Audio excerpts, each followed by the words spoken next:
Salut, je suis Christelle, ici de la chaîne Académie de la Nouvelle Conscience.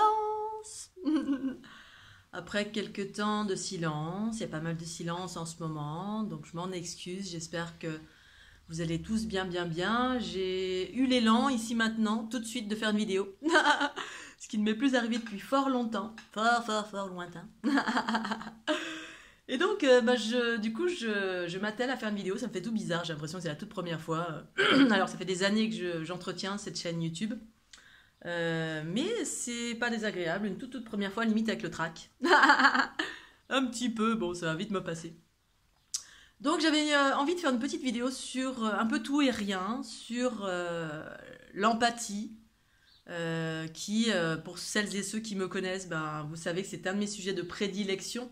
Et surtout, qu'est-ce que j'entends par l'empathie? Parce que, comme vous le savez aussi certainement, ben, un mot n'a de sens que celui qu'on lui donne la plupart du temps. Vous allez parler d'empathie à un médecin et vous allez lui expliquer vos symptômes, il va vous dire non, c'est de la sympathie, c'est pas de l'empathie. Bref. Moi, j'ai tendance à donner un mot et une explication propre à qui je suis. Ensuite chacun fait ce qu'il veut. Donc l'empathie, pour moi en tout cas, l'empathie qui va jusque dans ressentir dans le corps physique, être télépathe, être médium, être intuitif d'une façon telle que, que parfois c'est un peu difficile dans la vie de tous les jours. Et donc pour celles et ceux qui travaillent sur elles ou eux, eh bien, très souvent on a différents outils qui sont apportés par les environnements New Age spirituels, comme notamment la protection. Et moi, très souvent dans mes vidéos, si vous allez dans la playlist empathie, un de mes outils, mais pas tous, il y a de nombreux outils, un de mes outils, c'est surtout la transformation. Je fais souvent référence à la transformation, c'est-à-dire monter en fréquence. Pour autant, eh ben, c'est pas une chose très aisée, c'est pas toujours aisé en fonction de. Et donc ce matin, parce que ça fait trop longtemps que je me suis un petit peu, enfin ça fait pas mal de temps que je me suis un peu éloignée de tous les aspects conscience, spiritualité, voilà, parce que j'avais autre chose à faire, on va dire, m'occuper de ma famille, une multitude de choses. Et puis là, ce matin, il y a eu un éclair de... J'ai été chercher mes pains au chocolat, et là, hop, ça me parlait de des sujets qui me préoccupent et qui me traversent surtout depuis de nombreuses années, c'est-à-dire depuis 2012, en lien avec la conscience. La conscience qui s'expanse en soi et qui apporte, pour ma part, en tout cas, bien évidemment, je parle toujours que pour moi, nous sommes tous remplis de vérités, on exprime tous des vérités, mais qui est propre à qui nous sommes. Je ramène toujours les vérités propres à chaque individu, parce que pour moi, c'est ce que j'observe depuis toujours.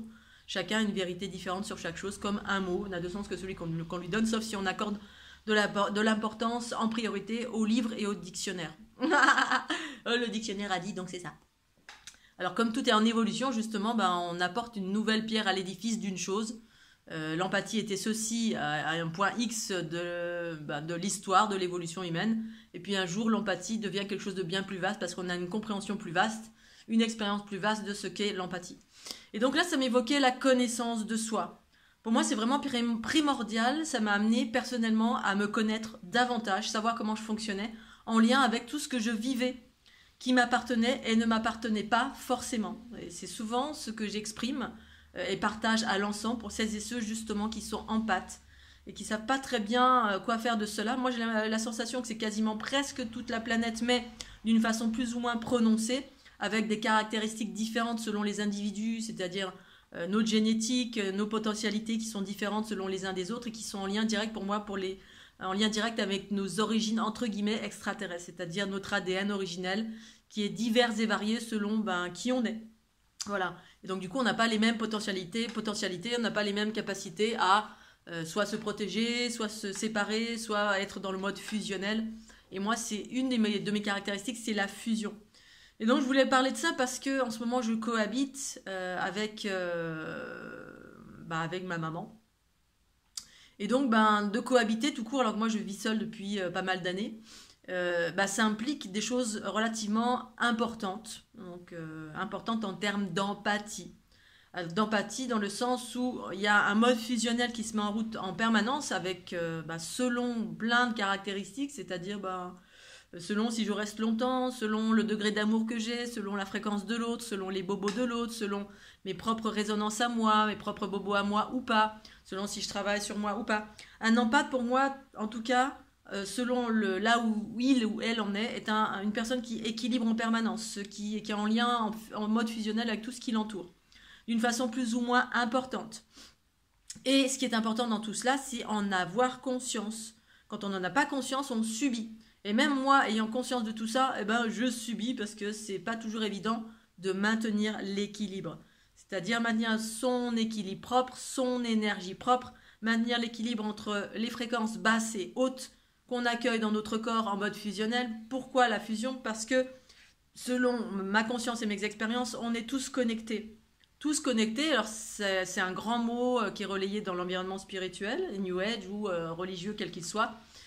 Moi, c'est quelque chose que je perçois littéralement depuis 2012, dont j'ai conscientisé littéralement depuis 2012 et que j'évoque à travers la fleur de l'unité, hein, cette structure géométrique qui compose le corps physique, enfin qui compose l'individu, et non pas le corps physique, l'individu, dans des dimensions plus vastes. C'est-à-dire au-delà du corps physique, il y a les corps subtils, hein, qui correspond au souffle des différents chakras. Et ensuite, pour moi, en tout cas, il y a le corps géométrique qui explique, qui existe dans l'infiniment petit, l'infiniment grand, et qui littéralement explique comment nous sommes connectés les uns aux autres, comment fonctionnent les trous noirs, aux jonctions, etc.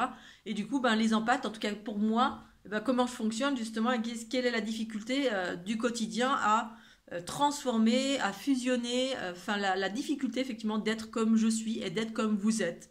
Voilà, et donc dans cette cohabitation, je voulais revenir à ça, les notions de cohabitation, le risque de l'empathe, c'est de perdre sa personnalité.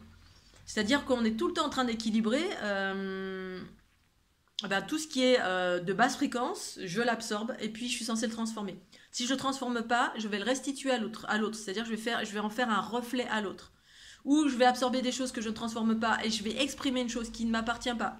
C'est-à-dire je vais mettre à être dans la colère, dans l'ultra-méfiance parce que je suis en contact avec, je sais pas, mon frère par exemple, qui a ce trait de caractère.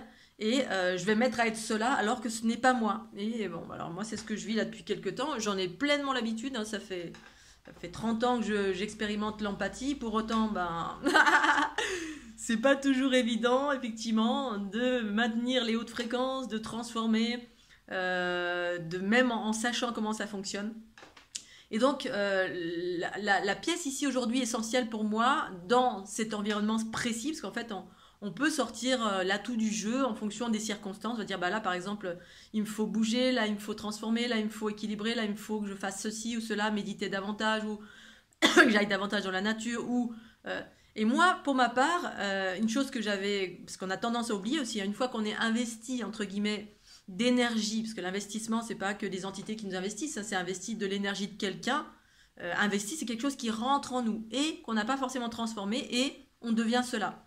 C'est comme ceci que fonctionnent les influences et qui fait que si on n'a pas la connaissance ou la conscience, une conscience suffisamment élaborée, eh bien on devient quelque chose d'autre que ce que nous sommes. Et en même temps, ça fait partie du jeu de la dualité aussi, de prendre des énergies extérieures et d'en tirer des forces ou des faiblesses. C'est-à-dire, c'est toujours pareil, on est en interaction en permanence avec une multitude de choses et il s'agit de savoir ce qu'on en fait. Et si on s'identifie à cela ou pas. Mais ça, c'est un travail de connaissance de soi, c'est-à-dire d'observation, de savoir nos pensées, paroles et actions si ça nous appartient. Et ensuite, une fois qu'on identifie si ça nous appartient ou pas, nos comportements, notre façon de penser, notre façon d'agir, eh bien, de trier en se disant, tiens, ça, c'est pas moi, ce que je suis en train d'exprimer là, la colère, ou l'ultra-méfiance, les méchants. Alors que je ne suis pas du tout comme ça, mais je suis dans un environnement qui contribue à tout plein de niveaux, c'est-à-dire la Haute-Savoie, qui est un environnement, parce qu'il y a différents facteurs, hein, il y a les personnes avec qui vous vivez, l'environnement dans lequel vous vivez, selon si c'est pur, si c'est plombé, si les gens ne travaillent pas sur eux, il y a différentes énergies auxquelles vous êtes confrontés en permanence. Mais dans tout ceci, il y a aussi de la lumière, c'est-à-dire qu'il y a les aspects positifs, donc il s'agit de mettre aussi en lumière les aspects positifs pour créer de l'équilibre en soi, parce que c'est toujours une question de maintenir l'équilibre en soi avec l'ombre et la lumière que l'on appréhende en soi ou autour de soi. C'est tout un travail de conscience et de pleine conscience avec ce qui nous entoure. Ensuite, il y a les égrégores de masse, c'est-à-dire reliés à une région. C'est-à-dire là, la région, c'est plutôt, la Haute-Savoie, c'est plutôt, on est méfiant, on est dans le jugement, on a un manque de tolérance relativement considérable. Bref, il y a une multitude de trucs sympas qui sont très patriarcales. Mais c'est ce que c'est, voilà, c'est pas un jugement, c'est ce que c'est. Moi, je connais par cœur cette région. pour y avoir habité jusqu'à mes 18 ans. Et ensuite, je suis vite partie parce que ça correspondait pas à ma sensibilité. Et en même temps, c'est formateur aussi. Voilà. Mais jusqu'à un certain degré. Donc du coup, il y a tous ces espaces-là. Et avec ces espaces-là, savoir nous comment on fonctionne, comment on réagit, et qu'est-ce qui nous fait du bien, comment je me maintiens en haute fréquence, comment je maintiens mon équilibre, pour maintenir justement mes hautes fréquences et pas me laisser totalement envahir par tous ces facteurs de proximité, de masse, de une multitude de choses. Et donc le mouvement, voilà, c'est le mouvement. Pour ma part, voilà, j'ai besoin, alors très souvent dans la vie on peut vous classer de quelqu'un qui est tout le temps dans le mouvement, qui est un peu instable, etc. Mais en fait ça peut être votre nature profonde qui vous sauve.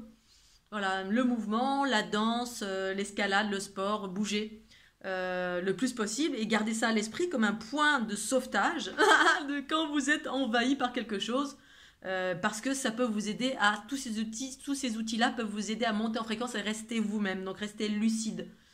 Donc ces derniers temps, moi c'était, je reste longtemps dans un environnement avec ma maman, et puis du coup il y a aussi le transfert de personnalité qui se produit, il y a une multitude d'interactions qui surgissent quand on est en pâte. Et si on n'en a pas conscience, voilà, on est totalement envahi par une multitude de choses, on n'est plus nous-mêmes, et ça c'est ce que j'ai vécu aussi depuis cet été, mais via différents process qui sont, on va dire, que j'ai pas pu contrôler. Très c'est loin derrière moi, pour autant, c'est des choses sur lesquelles on doit être super vigilant en qualité d'empathe, très très très prononcé. Et donc, le mouvement, c'est important parce que, justement, si c'est votre nature, c'est pas parce que vous êtes instable, c'est pas parce que vous aurez toujours des personnes qui vont vous montrer du doigt comme peut-être une qualité, comme étant quelque chose de négatif. En fait, la connaissance de soi sert à se reconnaître en qualité de qui nous sommes, voilà, dans notre nature profonde, comment on fonctionne, ce qui est bon pour nous, ce qui est pas bon pour nous, et en fonction de ça, de naviguer et de savoir interagir avec les différents outils visibles et invisibles. De quoi vous avez besoin pour votre équilibre, dans l'invisible et dans le visible. Et donc le mouvement pour moi est essentiel parce que justement ça me permet de monter en fréquence, ça me permet, c'est une raison, je suis quelqu'un qui suis dans le mouvement, dans ma nature profonde, et ça me permet de monter en fréquence en nombreux aspects, d'aller à l'extérieur, de rencontrer des gens, de rencontrer la vie, d'être dans le mouvement, parce que pour moi la vie à proprement dit c'est le mouvement. Quand il y a une stagnation quelque part, c'est la non-vie, c'est l'involution. L'évolution, c'est la vie. C'est la vie, c'est le mouvement, c'est l'accélération. Ça va dans cette dynamique de montée fréquentielle. On accélère. Tout en ayant un ancrage, bien sûr, parce que j'ai expérimenté les accélérations cet été en étant désancré. C'est pareil, on pète les plombs et on devient complètement dingue.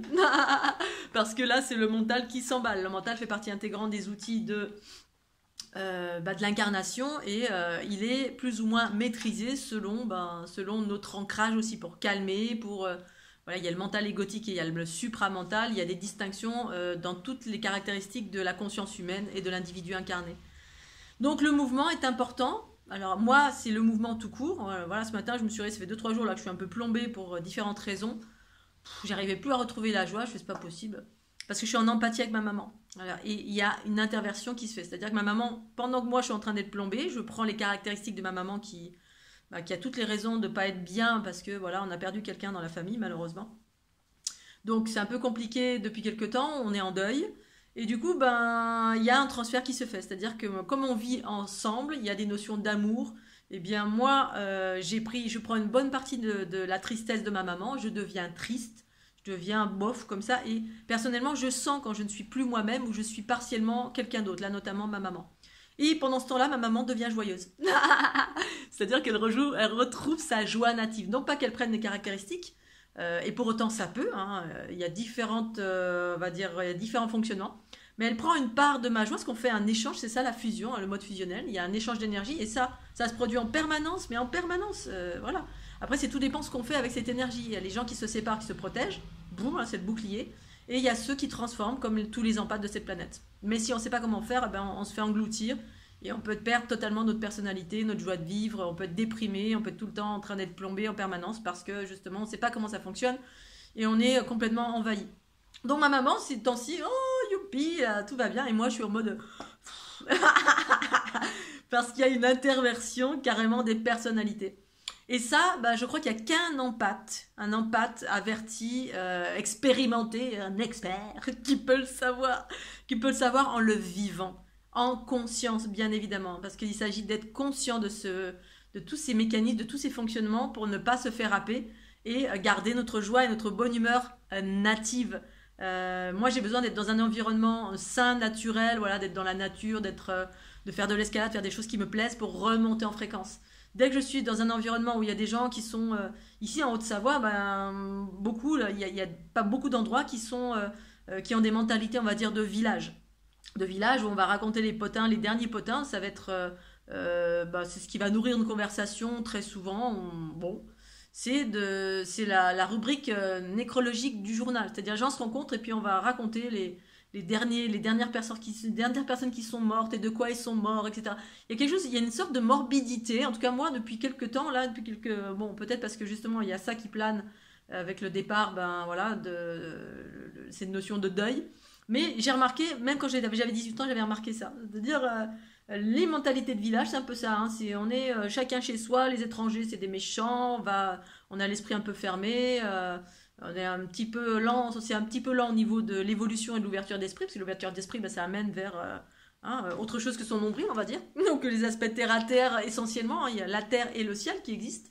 Donc la terre, c'est l'ancrage, c'est la nature, c'est l'aspect animal. Et le ciel, bah, c'est les aspects cosmiques, hein, c'est les extraterrestres, c'est autre chose que nous, c'est le monde, c'est l'Inde, c'est tout ce qu'il y a en dehors de notre petit village. Mais quand on est trop dans l'un, trop dans l'autre, eh ben, c'est compliqué. Et donc il y a souvent ces espèces de commérages ou de rubriques nécrologiques qui tournent ici, et qui fait que ça fait baisser, ça contribue à faire baisser en fréquence. Alors je dis pas qu'il faille être que trop là, hein, que parler de la vie ou parler de la mort, mais c'est toujours pareil, il y a un équilibre en toute chose. On peut parler de la mort, moi j'ai aucun problème avec ça, voilà, c'est pas parce que la mort c'est un passage, mais il y a le deuil qui va avec, etc. Je ferai d'autres vidéos à ce sujet parce que bah voilà, je suis en plein dedans.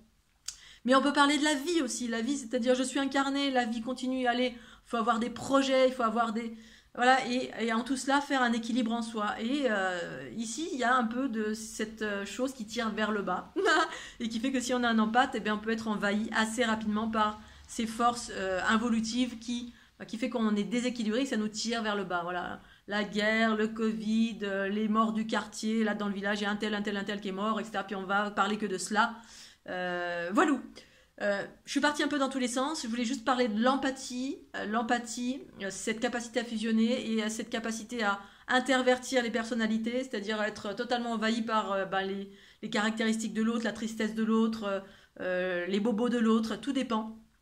Et puis, prendre conscience de cela et savoir surmonter cela ou traverser cela. Hein. Ça fait 2 jours, moi, que j'étais en mode bougon et que voilà, j'avais des crises de larmes, etc., reliées à des sentiments d'insécurité ou de tristesse ou des choses qui m'appartiennent en rien, mais pour autant qui me rattrapent quand je me laisse trop porter, trop descendre vers le bas. Je sais que ça ne m'appartient pas, je sais qu'il y a ça qui me pèse ici, à chaque fois que je vais en Haute-Savoie, qui m'impacte et qui nécessite un effort surhumain, parfois surhumain, ou un effort peut-être pas surhumain, mais de se bouger les fesses et de faire tout ce qui est nécessaire pour rester en haute fréquence. Bouger, danser, faire de l'escalade. Donc pour moi, être dans le mouvement, sortir de l'environnement qui vous plombe un peu, voir des gens, partir un petit peu à l'aventure, se retrouver soi-même, trouver son énergie. Après, effectivement, on peut partir dans la méditation, la respiration, mais parfois il s'agit de bouger. Pour moi, il s'agit de bouger. Là, ce matin, je suis allée prendre mes pains au chocolat. Juste ça, j'ai rencontré une personne de mon passé. Et hop, la joie est revenue en 2 secondes parce que je suis un être sociable, même si je vis seule. La rencontre du quotidien, dans mes rencontres, on va dire, imprévues, c'est ce qui fait la joie de mon instant présent, de me remettre dans l'instant présent, de rencontrer des personnes bienveillantes, de papoter 2 secondes et en cela être dans la vie, et ça me remonte en fréquence. Voilà, j'ai un peu tout expliqué en vrac. Pour ce qui est de l'empathie, la connaissance de soi bien évidemment, c'est-à-dire ça a trait à observer comment on fonctionne, savoir que nos pensées, paroles et actions ne nous appartiennent pas forcément parce que justement on absorbe. C'est ce fameux entre guillemets phénomène éponge, mais qui pour moi n'est pas quelque chose de péjoratif. On fonctionne comme ça. Il est nécessaire pour autant de transformer ou de se délester ou de mettre en branle tous les outils à notre disposition, comme je viens de l'évoquer là, en fonction de ce qui nous fait du bien et ce qui nous élève, ce qui nous fait vibrer pour transformer tout ce qu'on a absorbé et rester nous-mêmes dans notre joie et notre bonne humeur native, c'est-à-dire retrouver cette joie, cette bonne humeur. Quand j'étais jeune, en fait, j'étais quelqu'un de beaucoup plus comme ça, les yeux comme ça, tout le temps froncés, assez obscurs, etc. Et c'est en quittant mon lieu familial que je me suis ouverte à moi-même. C'est-à-dire, quand on est jeune, on ne sait pas. On peut se dire on est taciturne, on est sauvage, on parle à personne, puis on est sombre là. Et on porte plein de choses. En fait, effectivement, on porte plein de choses. C'est-à-dire que tout mon travail de vie, ça a été d'enlever, enlever, enlever, enlever, enlever, enlever, enlever tout ce qui ne m'appartenait pas. Ça, c'est l'histoire des empâtes. Mais c'est passé par un travail sur moi, c'est-à-dire mes bobos, pourquoi je suis comme ci, pourquoi je suis comme ça, pourquoi j'ai des crises de tétanie, pourquoi. Et au fil du temps, au fil des pratiques, au fil de différents environnements que j'ai expérimentés, je me suis rendu compte que finalement, je n'étais que revêtie d'une multitude de choses qui n'étaient pas moi, et que certains arrivent en étant des pleines lumières, mais on se revêtit de plein de trucs qui ne nous appartiennent pas, et en revenant dans cet environnement, je me revêtis de cela, tout en ayant en revanche cette fois-ci la connaissance et le savoir de comment je fonctionne d'une expérience de 50 ans derrière moi. Donc, mon discours s'adresse à toutes les personnes qui démarrent dans l'empathie, qui sont télépathes, qui sont hypersensibles, qui sont médiums, qui ont toutes ces facultés et qui ne savent pas se protéger. Parce que justement, les problèmes de la plupart des empathes, c'est qu'on n'arrive pas à se protéger, on n'arrive pas à se séparer, parce qu'il s'agit de monter en fréquence. Voilà Scooby-Doo, je vous invite à aller sur la playlist empathe ou alors tout simplement me contacter si vous avez des questions. Même si je ne suis pas très présente en ce moment, j'espère que vous allez tous bien, que vous continuez dans votre évolution vers le bien-être, vers la joie, vers l'évolution de soi, vers la joie, c'est surtout ça. Parce que c'est tellement, tellement merveilleux et en même temps, voilà, quand on la perd, on passe de la lumière à l'obscurité, c'est exactement ça. Allez, je vous embrasse tous bien fort fort, je suis un peu échevelée et je vous dis à tout bientôt et puis merci d'être encore là. Tchuss.